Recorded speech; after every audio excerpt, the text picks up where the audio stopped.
Do you know what time it is, Matt? What time is that? It's time for the third episode of the IMT Radio podcast. Oh, yes.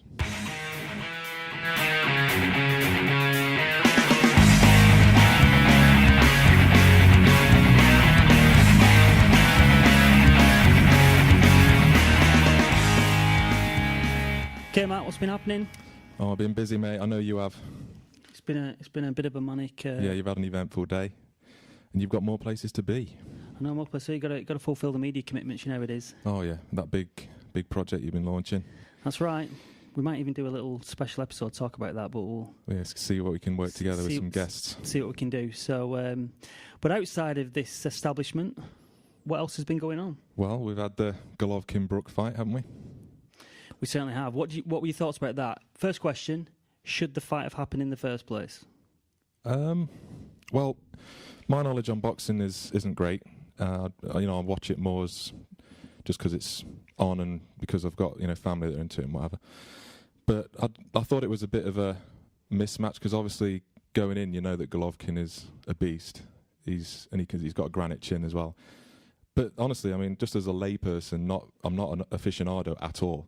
And watching the fight, I thought it was great. I thought it was really exciting. It's probably the most exciting boxing fight I've seen in a long time. Yeah, I thought it was great. I think big gamble stepping up. Golovkin unbeaten, ridiculously dangerous fighter. Yeah, knocking people out for fun. Brook normally competes at middleweight, so like a stone. At welterweight, so like a stone lighter ordinarily than where Golovkin would normally operate. He looked pretty well at middleweight, though. I mean, sometimes you see guys step up one or even two weight divisions, which like he did, and they look a bit softer, don't they? Because they're naturally, obviously, I thought he got in some good hits. Yeah. But they just, there was one uppercut in particular that he just ate. Golovkin just took it. Yeah, I think the thing is, the problem, I think Brook did really well. His tactics were interesting because he pretty much fought fire with fire. Golovkin was there to be hit as well, wasn't he? He was able to catch him. But it's a slick operator, Brook, though. So, I think it would have been surprising for me from not to have been catching Golovkin. But he showed a lot of courage. Yeah, Brook. I think that the trainer was correct in throwing the towel in. 100%. Because he was getting lit up. Well, you see, actually, I'm not sure, mate. He took more hits than you would have liked to do in that round. But I think he was still,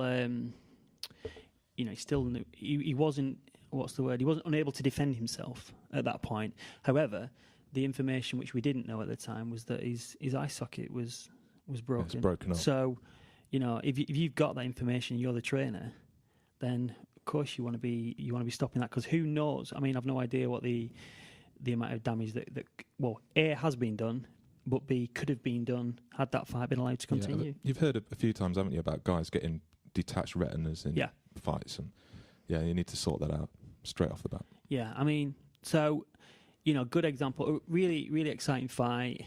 Exciting, certainly why it lasted. Basically, the difference being Golovkin could take what Brook was handing out, and I mean, Golovkin said after the fight that Brook was not a middleweight, and there was some discord between what they were saying.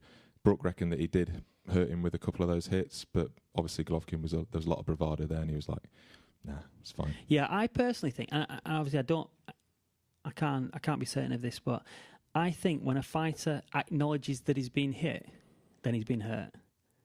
Yeah. Like, when you see in a fight where one of the fighters will take a decent shot and then will acknowledge it and sort of almost wave on the guys and say, "Yeah, come on!" Like, I think that to me is a surefire way of acknowledging that you took a good one. Yeah. All in all, though, I was really surprised by how exciting it was. I mean, saw bits of the Fury Klitschko fight, and it was the most boring thing I've ever seen. Yeah. That wasn't a great spectacle, but yeah, that fight was great. What was it, 5 rounds or something? Yeah, I just think UFC is drawing a lot away from the market. It's taken a lot of that prestige, I guess, that boxing used to have. I'm not sure. I mean, look. I think. I don't. Well, I think first of all that they're not exclusive. That you don't have to have. It's not UFC comes at the cost of boxing. I don't think. Like, it's not like you're going to have a lot of the same fans. So look at us talking about this now. Well, you'll be watching the UFC probably more than you watch the boxing, but decent fights. I watched both of them. So I don't think that for the UFC or MMA to succeed, boxing has to. That's something that we had. I didn't catch it, but CM Punk. Yeah. Oh, actually, yeah. What I was happened? thinking about that. Did he get choked out in the first round? He got. He got submitted, didn't he? Did he? Or did he punch him in the face too often? I've lost my mind. I've completely forgot. I think he submitted. The guy submitted him, but he didn't do anything, did he? No, you know, do you not think that illustrates just how specialised it is in a way? I mean, obviously the UFC, you've got all this variety, people come in with so many, such diverse backgrounds in different martial arts, but these guys, they've been doing jiu-jitsu and taekwondo and Thai boxing, all this different stuff for decades, minimum decades, and they've been doing it since they're very young. So you can't just go in after like 2 years of training from being in WWE and expect to compete. It's just it'd be outlandish if he had made a success of it, and you'd have to admire that. But I mean, you can't just come out of WWE and train for 2 years, no matter how intensely, and expect to compete. Surely, I think it probably just highlights the gap, doesn't it? I think the problem you see when you and I are watching boxing or MMA or something like that, you generally see even fights, don't we? You don't often see a walkover in certain fights. We see fights that are competitive, and that's because both guys are equally skilled. So that can be deceptive. That you can be deceived into thinking that there's only, like, for example, boxing. I think when you see two boxers, they sort of nullify each other. But it's only when you see someone unskilled fight a boxer that you realise it's a different. Because I mean, I've seen that on the internet. I don't know his background. I mean, you've got Brock Lesnar, who I believe had a wrestling background. Yeah, I think normally, don't you, with guys that it's probably changing now, but in the past, guys that were competing in the UFC had normally predominantly come up through one particular discipline, like wrestling or jiu-jitsu or something like that, and then they've had to develop their other skills. Yeah. But now you've got this. You've probably now got a situation in MMA where guys are training as mixed martial artists, so they're not come from a base discipline of one particular sport or martial art. So to that effect, you'll have these specialist guys. But yeah, Brock Lesnar, I think, was a pretty decent level wrestler, but he's just so huge, isn't he? Yeah, he's a freak. He's a genetic beast. I mean, yeah, you can't argue with that. But on the flip side, you've got CM Punk. I just think, yes, they've got vast experience of performing in front of huge crowds, but it's performing. He could have been great in training. I mean, as soon as you step out in front, you have to do it, like, execute those skills in front of people. Well, I mean, it depends what you think about the WWE, doesn't it? I mean, it's a show, isn't it? Theatre. Yeah, and so he's obviously used to performing. He'll have a decent amount of athleticism because, I mean, these guys are heavy guys flying all over the place. So whether that's in a coordinated fashion or otherwise, it's still a skill, isn't it? Yeah. To do it and not break your neck or something, especially the size of those guys. I mean, So, but that's not fighting. No, it isn't. You can still get seriously hurt doing it, but it's not danger free, but it's not. Well, it's not as far as I understand. Anyway, it's not a skilled guy trying to punch you in the face until you can't get up. Yeah. Is it? No, it isn't. And that's the. This is the nature of. This is the nature of these. Whether you like it or you agree with it or not, the idea is to. Yeah, essentially, the UFC. It's like you possess skills that allow you to easily kill another human being. Or at least render them in a position. Wrestling has an artistic quality about it, doesn't it? Insofar, what do you mean? In what, artistic? Well, yeah. I think you're pushing the boat out there. No, I do. I think a lot of the moves that they pull off in wrestling are. Oh, what are you talking about now? Yeah, are you talking about wrestling as in WWE? Wrestling as in WWE. You've got it's the pantomime, but also sorry, I thought you from like a physical performance standpoint, their moves are geared towards being very flamboyant and extravagant and very gymnastic oftentimes. Yeah. And I think that's the attractive part of it. You know what I mean? Sorry, I thought you were talking about the wrestling the type that you should differentiate between. We should differentiate between like the what they would call like the college wrestling and the as opposed to the entertainment. Oh wrestling. no, I meant like for example WWE. the wrestling that you see in the Olympics. Yes. So I don't even know what they call that. Greco-Roman. Or freestyle. I think they have is the other one. So sorry, when I was referring to Brock Lesnar as a wrestler, I was meaning he's got a background in that. You see. Oh, right. Okay. As opposed to, of course, the obvious. He does the WWE. So sorry, you're talking about the WWE. Yeah. So there's obviously what you said. Like you said, there's theatre and art to it, isn't there? There's probably, there's an amazing amount of skill in not breaking your neck when you do stuff like that. Yeah, it's just performance, gymnastics, pantomime. That's the vibe I get from it, and that's great. If it's its own thing. I do find it funny, right? If I'm looking at, I don't know, the sports results on my phone or something, they come up. The WWE results or the stories come up in the sports section. I'm like, what is that? I really don't understand that. When I'm scrolling through and I'm seeing, Brook lost to Golovkin, such a body beat such a body in this game, and then I'm like, the WWE? How does that qualify? It's strange. It's really strange. What, like someone didn't know what was going to happen anyway? Well, they probably knew what was going to happen 6 months ago when they wrote the storyline. I don't understand why it features on like the news. It should be like in the entertainment section or somewhere. Yeah. But that. It's just a soap opera, isn't it? But it's mega business. It's just a soap opera with guys jumping around and roided up. And why they've obviously done it. If you can raise the profile of so that people who were fans of wrestling will be watching the UFC. Now, do they have steroid doping testing in WWE? I've no idea. Or they're frowned upon, or people have lost their employment status with the WWE because of steroids, have they? So you think they've got? You're asking if they've got like a sort of a testing regime? Yeah. Yeah, I find that quite strange considering that it's just an art form. It's not a performance sport. If we agree that it's all preordained, so why can't they use steroids if it's to maximise that artistic quality? I don't know. It's not like you're cheating because you know the result 6 months ahead of time. What's the problem? Yeah, I see what you mean. You mean it's not going to be a determining factor in the outcome. I don't know. I don't know if they do have testing. I've got no idea. And I don't know whether. I just thought in the past people have been kicked out for using or being caught. I've not heard that. But it wouldn't. It wouldn't make any sense to me. Yeah, I don't. I mean, if they have, what? I don't know if they do. If they do test, to be honest, I'd be surprised if they do have a.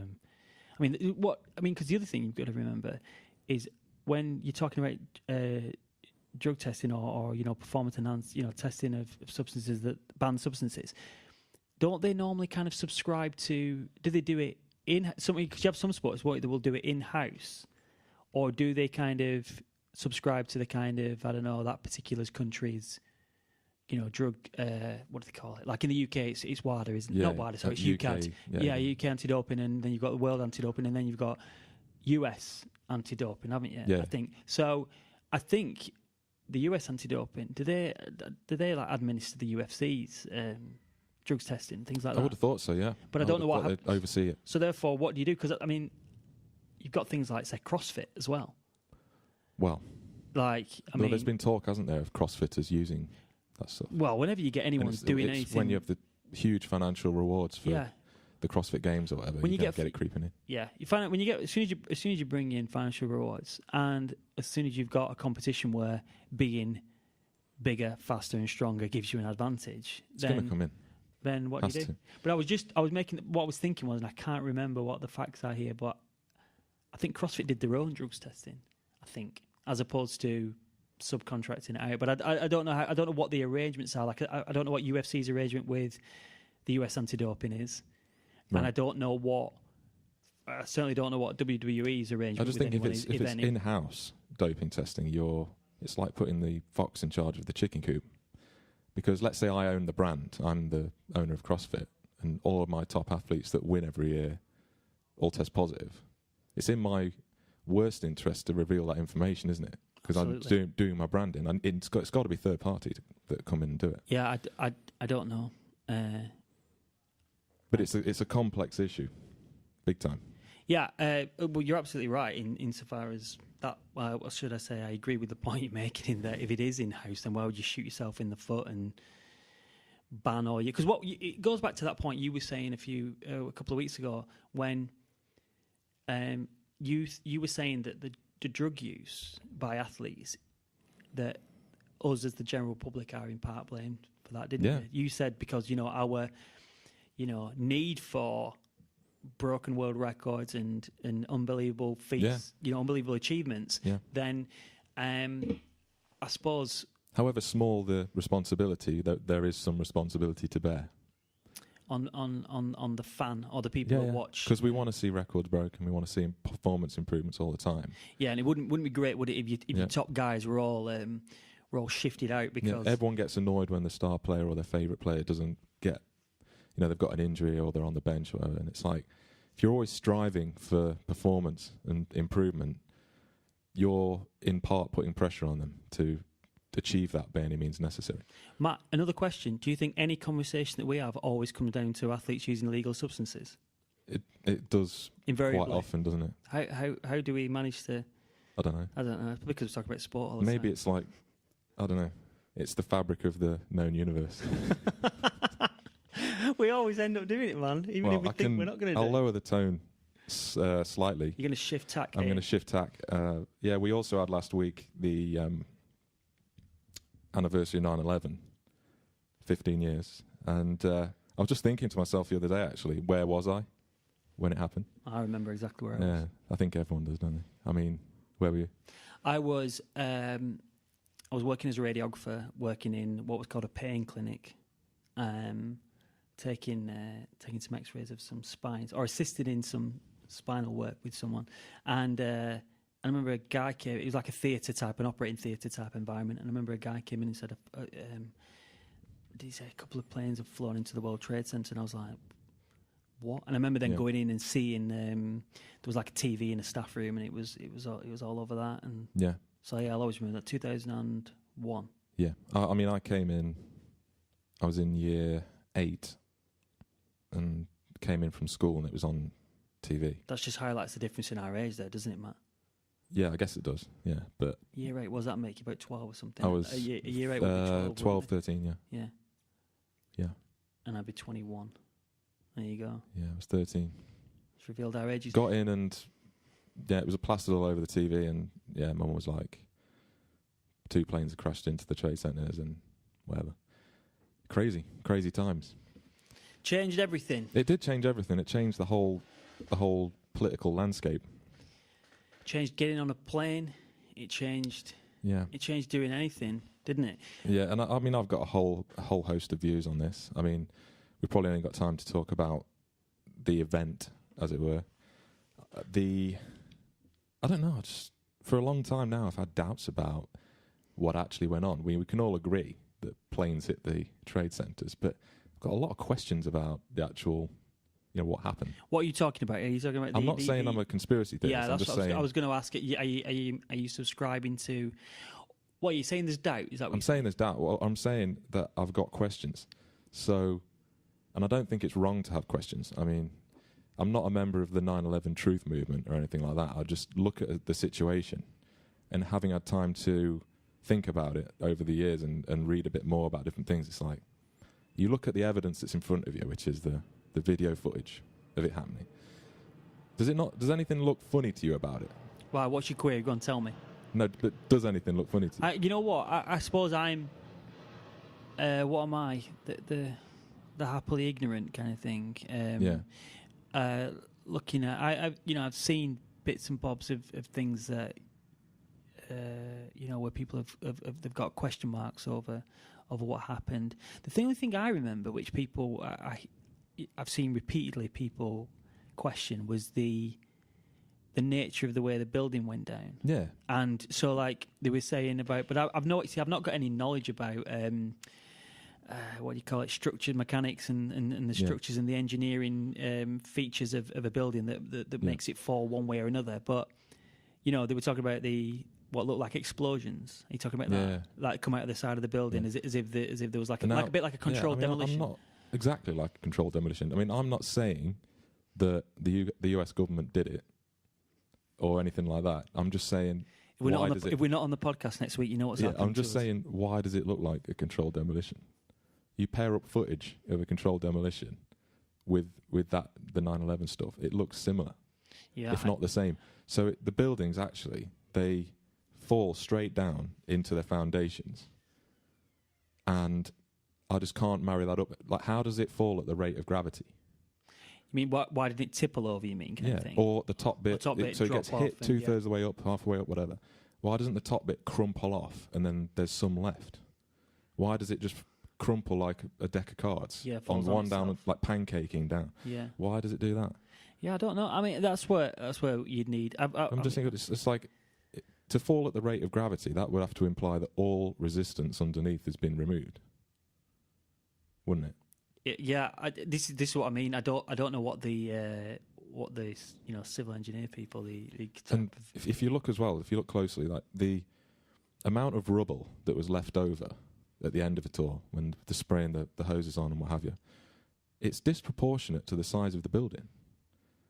It's almost like so you. Are you saying there was what less? was left? There's less left than the actual volume of the towers. So where's it gone? Was there? I don't know. Was there not anything to do with the temperatures of the? There are people. Well, people say that the jet fuel started fires that created the temperature hot enough to melt the steel girders. It wouldn't have done that. You know, I mean, planes have hit buildings before and the buildings stayed intact. You know, the problem for me is if the building had sunk into its foundations, all of its weight, New York would have been flooded because it's built on top of the foundation is built on top of the I forget what it's called now, not the Hudson River, but anyway, there's a body of water underneath that if it had crumpled in on itself, it would have cracked that and ruptured it, and you would have flooded Manhattan. So there's so many questions I've got about different aspects, and they've never. Are you sure you're not a conspiracy theorist? I'm definitely sure I'm not a conspiracy theorist. Obviously, we all agree. All right, then. Were you? In other words, what you're saying? So are you going with the party line of what happened? You just have some questions about it? Or no, I'm not going with any line because I don't have any evidence on it. I've got that's what I was going to ask you. Where's the info? You know, you said about it should have fallen like this. Well, there's a great book that is quite difficult to get. It's by Dr. Judy Wood, who's a structural engineer or a mechanical engineer, PhD, that is called "Where Did the Towers Go?" or "Where Have the Towers Gone?" Something I forget. Yeah. But yeah, she goes into it in a lot of detail, all of the different aspects of it, how the buildings basically fall directly down, and they are pulverized into dust. Essentially, she basically calls it dustification. Right. Where all of that material gets just powdered. And that's why you saw those huge plumes of powder come out. But yeah, I'm not saying that the US government did it, blah, blah, blah, blah, blah. What I would say is either they were criminally negligent or incompetent to let it happen, or they were complicit in it. One of the two. Because, I mean, how could you have that? So you've got a group of Islamic radicals who've hijacked planes with box cutters, right, and then flown them into buildings. So that actually these guys like they were conspiring with a guy in a cave essentially, and they managed to defeat a multi-billion-dollar air defense system. You know. If it comes, does it come down to that? You can defend. This is the argument we have now, don't we? Because how much do you want to erode the kind of free, the civil liberties and all this of people and this kind of thing, and you will get on one side of the argument people saying, well, if you want to be able to move around, if you think about that though, I think if you think about the amount of people moving around and getting on planes and going on these journeys all over. I mean, what is it? Is it something like how many? I heard a figure of the amount of people that are in the air at any one time. It's something scandalous, like millions, or something like that. This is a huge issue. Because in the aftermath of 9/11, when you've got the public are scared stiff, they passed through legislation in the States that was anti-democratic and inflicted on civil liberties. So you've heard of the Patriot Act, right? Right. Where they can basically tap the phone of anybody that they suspect. So it's invading like Fourth Amendment, the constitutional rights of the public, and they passed it through because they knew it would get through because everyone's scared stiff. You look back now, 15 years later, it's like. How did they get this through, this legislation that infringes on the Constitution?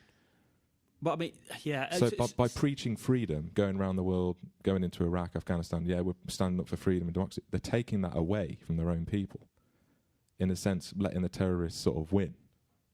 When actually, in the aftermath, they should have said, no, we're just going to go about our daily business the way we've always done. We're going to maintain our freedoms. But instead, they just lost their collective minds. But then you just said, though, that one of the options of them being would be that they would be criminally negligent. Yeah. So therefore, can you say on one hand that, but then on the other hand say that they should have, one option would have been to go about business? Because what I was going to say was about the amount of people that are in the area. You know, how much can you prevent happening? That's the point I'm making. I mean, how much can you prevent happening? There's this kind of like middle point, isn't there, of what kind of checks and securities we're prepared to put up with to provide, to be safe. I get what you're saying. I mean, the thing is, you can think back and go back to like the IRA bombings and stuff, and they're blowing up pubs in Birmingham and Manchester and wherever else. Do you think the best strategy back then would have been to search every person going into a pub in Birmingham? Well, I mean, exactly. This is what. And they didn't stop that with these stringent controls and things like we have at airports now. No, they just did it with good police work. But I mean, I know they didn't start. I mean, they do things like that. And football matches, don't they? They could have done. They could have said, "Look, the IRA is going to blow people up. We need to be really stringent. Anyone that goes into a pub now in a big city is going to have to be searched for, bomb making equipment or whatever." I don't know, but they didn't do that. So it's like, we know you're targeting people, civilians with bombs, but we're just going to go about our daily lives. You're not going to win. Well, I mean, why didn't they do that? Because it would be unachievable. Why didn't they do that? I don't think that's how you keep people on side. Or it gives them strength. They know that they're winning then. Because, let's say 9/11 was because, they hate the Western way of life and Western values. By, amping up the security and getting rid of liberty, because you can't have one at the expense of the other. What they're then doing is changing their society because of the terrorism. So the terrorists are winning. If they did just stay the same, carried on, we don't care what you're doing, it basically points the finger back at them and says, yeah, you can't beat us. So I just think the political climate was changed irrevocably, really. I mean, don't get me wrong. I mean, who's to say, and I can't say, if things were, like you said, things were put through in that environment of being able to, of a more security conscious people, things were put through, for whatever reason. Then who's to say how much of that happened, right? Yeah. So I can well believe that, because we see it a lot, don't we? We see things that seem to hit the headlines and create a big distraction. Fear. Yeah, and then and this is governments, our own government, the US government, whatever, whoever. But we see. I mean, I know we see it over here in this country where there's things that grab the headline about something. Whatever, anything, while, legislation's passing through. So it's all timed. So they like to sow fear and discord. Because if we as a people, not individuals, but people, if we're scared and fear what's going to happen, then we're more likely to put our trust in them, approve of what they do. Whether that's increased funding for military, things like that. We're more likely to let them do that stuff because we're scared. Common strategy of it's happened throughout time. It's like, there's these big bad terrorists that want to come and get you, so we need to pass this legislation that's going to take your freedom away, but we're going to make you safe. Yeah. Well, I mean, you could talk about it with the recent Brexit situation. Yeah, the fear mongering, on both sides. And this is the problem isn't it? It's wading through the garbage to know. I don't know. Would we ever get to a point where we actually know what's going on anywhere? Yeah, because we don't, do we? I think it's hard because you end up being a cynic. Yeah. But it's a real skill to sift through that rubbish and come out with the truth, because ultimately it's not in their best interest for you to know the truth, is it? The real core argument, the core thing. It's not in their nature or in their interests to tell you. I mean, yeah, like you just said about it being prevalent throughout history. We see that is a feature of man, isn't it? Mankind, should I say? Yeah, man. Pulling one over on someone else. Doing that, well, yeah. Getting conned. Everyone. We get conned every day. Every day, all day, every day. That is a feature of human behaviour. What I mean is, you can say that about so many things, in that things designed in order to control people. Yeah. What I want to know is who's wanting to control whom? Why is all this? It's all about power. Power over other. I just want to get on with my day. There's a great video on YouTube. You might disagree with bits of it, but I think it's a great video nonetheless. It's called "The Story of Your Enslavement." It's about 15 minutes long. It's a great video. First time you watch it, you're like, oh, it's like that. And there'll be people out there who strongly disagree with it, but it's worth a watch. So I'd urge you to check it out, mate. It's great. It's really great. You can always rely on you, Matt, to come up with it's a great video. The video recommendations. Yeah. Probably all ones you've put out there yourself. Yeah, I mean, another thing I wanted to touch on briefly was like the whole banking system, because that's linked in with what you were saying about the political stuff, the news, because it all has an impact on financial markets, doesn't it? It wasn't clear to me until not that long ago, really, about... Have you heard of the term fractional reserve banking? No. It's basically where banks can loan out. So, okay, we take our money and put it into the bank, right? They can then lend that money out again. This is simple stuff, right? Yeah. Banks only have to hold in reserve the deposits of 10% of that. Right, okay. Okay? So, me and you, we put 50 quid each into Barclays or whatever, or any other bank. Yeah. They only have to keep £10 of that. So £5 of our money. Lend out 90 quid to whoever else and charge interest on it. So it doesn't have to be backed up. Their liabilities aren't backed up by assets, which is crazy. The thinking being that increases the money supply. Yeah, they can lend more. Is able to move around and I guess you look at that, how it's tied up with like the Bank of England and the Federal Reserve that can just print money out of thin air. Like if you or I print money out of thin air, it's we get locked up for years for that counterfeiting. I couldn't think of the word. Right? Yeah. But if the government do it, it's quantitative easing. Easing, yeah. So they can just print cash, actually, which increases the money supply, which is linked to inflation. So we think of inflation as the increase in the value of goods, and actually our pay packet getting less and less each year. It's not the increase in the price of goods; it's the devaluing of the currency of the money. Yeah. And this is like easily accessible knowledge. There's books on it, and great book. Another great book is A Creature from Jekyll Island. Should we make a special feature of Matt's recommendations? Matt's recommendations and reading list. We could even put it on the... You'll think I'm a complete conspiracy theorist. We could put it in the description on iTunes. Yeah. It's not that. It's not being a conspiracy theorist. It's getting as many perspectives as possible on what's going on. Such, Matt, is the nature of research. This is why you're involved in research. Exactly. Isn't it? I mean, yeah. Get the answers and then get as much information as you can. I don't get all of my information from tabloids and broadsheets and web pages. They're useful, don't get me wrong. They are useful in their own way, but I mean, as opposed to reading one newspaper, maybe read 4 or 5 newspapers, or better yet, just read widely. Or at least not newspapers owned by the same person, the same establishment. Yeah, the same mogul that owns the lot.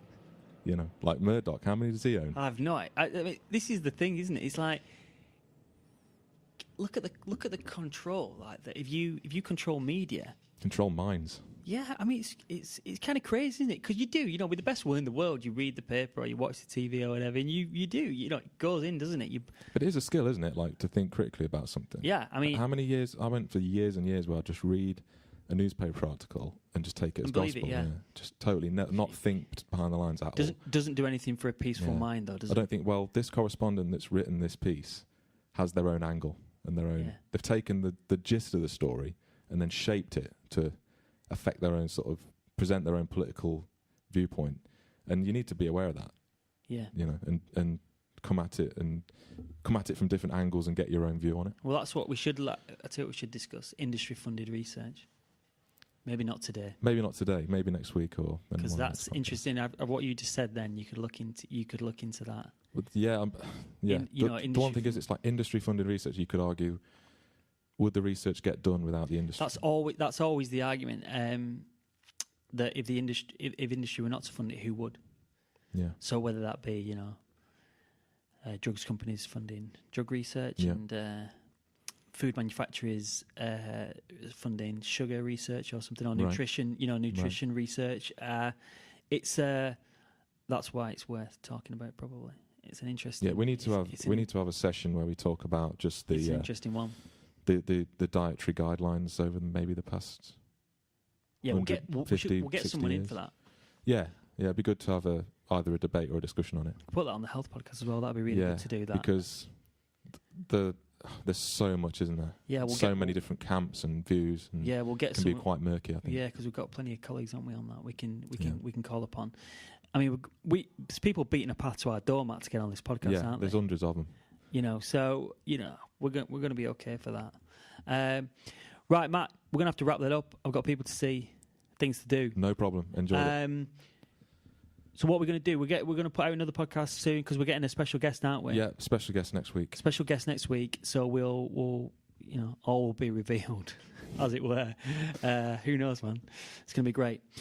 Cheers, Matt. Cheers. See you later. See ya.